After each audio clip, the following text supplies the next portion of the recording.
So when playing through Lies of P, you are bound to need to farm some Ergo from one time to another. So I've compiled a list of what I feel are fantastic Ergo farms for the beginning and middle of the game. I will do one for an end of game farm, but as of right now, I only have characters that are in the beginning and the middle of the game, so that is all I can currently offer you. However, all of these farms are going to provide you a ton of Ergo, and they're all very easily accessible. Every single farm that we're going to go over here is going to be accessible before Act 8 in the entire game.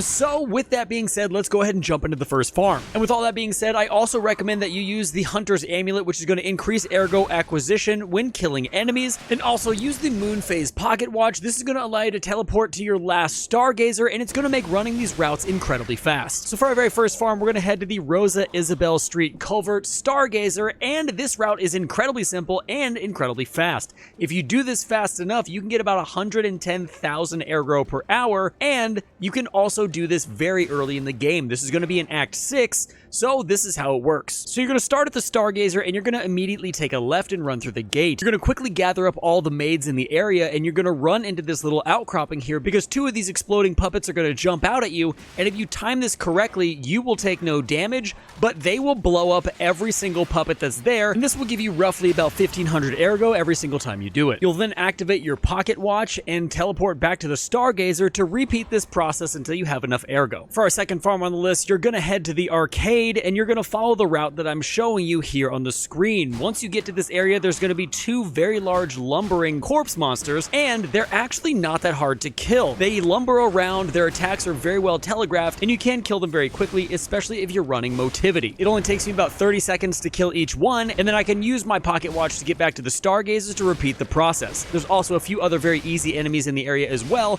only adding to your Ergo acquisition. Now, if you pull off everything smoothly and without any problem, you should be getting around 125,000 Ergo per hour if you continually farm this run and become very efficient at it. And for our next and last farm on the list, we're going to be heading to Act 8 into the Barren Swamp Entrance Stargazer. You're going to start at the Stargazer and run directly in front of you, and as soon as you turn the bend and go left, there is going to be one of these shovel robots there that typically will wreck you every single time, but if you can manage to parry the attacks, this guy will always be here and you can kill him, and I believe every single time I've killed him, he gives me about 2,500 Ergo, and I'm on New Game +1. I'm actually surprised that more people are not talking about this particular farm because he is so close to the Stargazer and he is a decently easy enemy to kill. So if you repeat this process over and over and over again, getting about 2,500 Ergo every 30 or 40 seconds, you're looking at anything from 150,000 to 175,000 Ergo per hour. Not only are you getting Ergo from most of these farms, but you're also going to be getting star fragments, so if you do use specters in your fight, this is going to benefit you greatly. Now, before I let you guys go, I am going to show you where to get the Hunter's Mark Amulet. This is going to allow you to receive more Ergo per enemy kill. So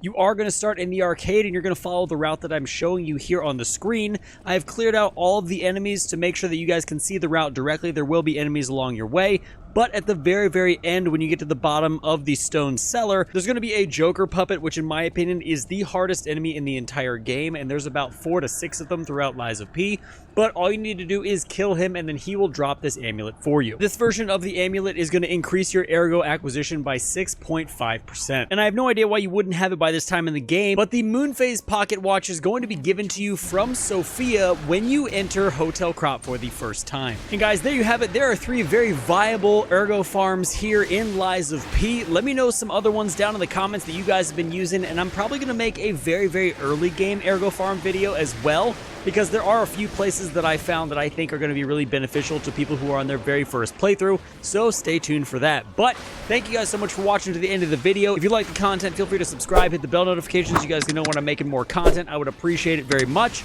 And until next time, stay safe, enjoy the game, and I'll see you in the next one.